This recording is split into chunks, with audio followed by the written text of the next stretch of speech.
Bonjour et bienvenue sur Let's Play, ma chaîne YouTube dédiée à la présentation de jeux de société.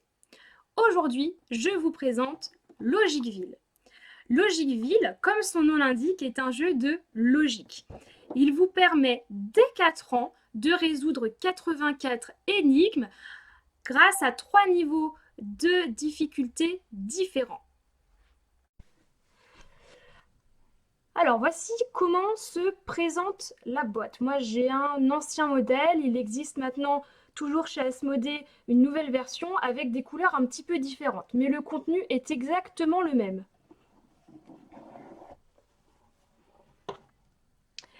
Vous avez bien sûr la règle du jeu.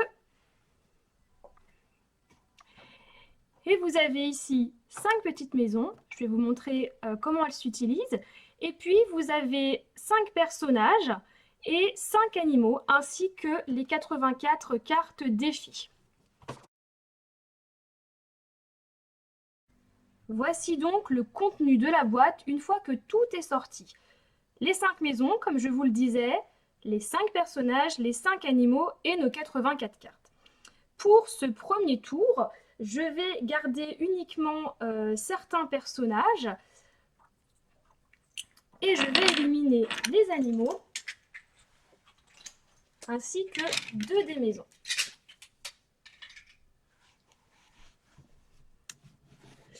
Voilà comment ça se passe. J'assemble mes 3 maisons pour le premier niveau et je garde près de moi mes 3 petits personnages. Nous avons donc 84 cartes qui sont numérotées, donc de 1 à 84, et le niveau va augmenter en termes de difficulté au fur et à mesure. Donc là, je pars sur le premier niveau, le niveau avec 3 maisons et seulement 3 personnages, du coup. Et le but du jeu va être de bien planifier et organiser en fonction de ce que l'on a observé sur la carte défi pour placer nos personnages dans les bonnes maisons. Sachant que nous avons des petits indices, typiquement sur cette première carte, on sait que le personnage vert est forcément dans la maison de droite puisqu'il est entouré en gras. Je le mets donc ici. Et puis, le personnage jaune, quant à lui, est forcément dans la maison de gauche puisqu'il est lui-même entouré en gras également.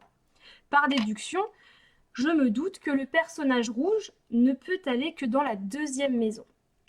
Pour vérifier, rien de plus simple, vous avez au verso de chaque carte la solution. Et ici, nous nous rendons compte que la solution est la bonne.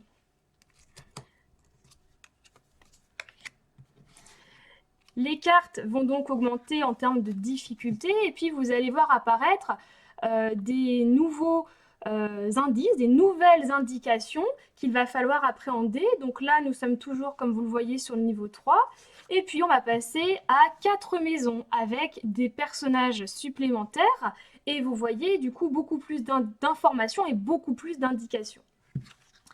Et sur la carte contenant 5 maisons et l'intégralité des personnages, vous voyez que les informations sont riches et que l'enfant ou l'adulte, d'ailleurs, va devoir vraiment n'oublier aucun détail pour être sûr de ne pas se tromper. Moi, j'ai une petite astuce pour les enfants avec lesquels je travaille, à savoir des enfants en situation de handicap. C'est vrai que parfois, ça va être compliqué pour eux de faire l'aller-retour visuel entre les indications de la carte et les petites maisons, en mettant en lien les personnages. Donc voici ce que j'ai fait. J'ai imprimé et plastifié les mêmes indices, mais en plus grand, que je place dans les maisons. Typiquement, le personnage vert sur cette même carte que je vous ai présentée est forcément dans la maison de droite. Je vais donc placer mon petit pictogramme dans la maison de droite pour indiquer à l'enfant l'indice finalement qui est déjà présent sur la carte. Je vais faire de même avec le petit bonhomme jaune qui est forcément dans la maison de gauche et je vais le placer dans la maison de gauche. C'est vrai que c'est beaucoup plus visuel pour l'enfant et que ça va beaucoup l'aider. Alors, si l'objectif c'est de développer vraiment ce balayage oculaire, le mieux c'est de laisser l'enfant regarder la carte. Pour autant, si on sent que c'est trop difficile et que ça peut être une guidance pour ne pas le mettre en échec, vraiment n'hésitez pas à mettre cela en place. C'est vrai que ça fonctionne plutôt bien. Vous l'aurez compris, Logicville est un jeu que j'affectionne particulièrement.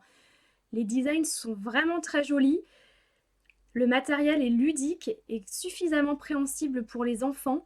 Et dès l'âge de 4 ans, c'est vrai qu'il y a 1 milliard de possibilités et on peut vraiment les voir évoluer au fur et à mesure, les guider si nécessaire. Et c'est d'ailleurs un jeu qui peut s'utiliser seul dans la mesure où vous avez l'autocorrection au verso de la carte, comme je vous l'ai dit. Pour les enfants qui ont tendance à vouloir regarder les réponses, c'est quand même idéal de rester à côté d'eux. Mais voilà, moi je vous le recommande vivement puisque on a une multitude de compétences qui peuvent être travaillées par le biais de ce jeu et c'est vraiment un régal. Bonne journée à vous!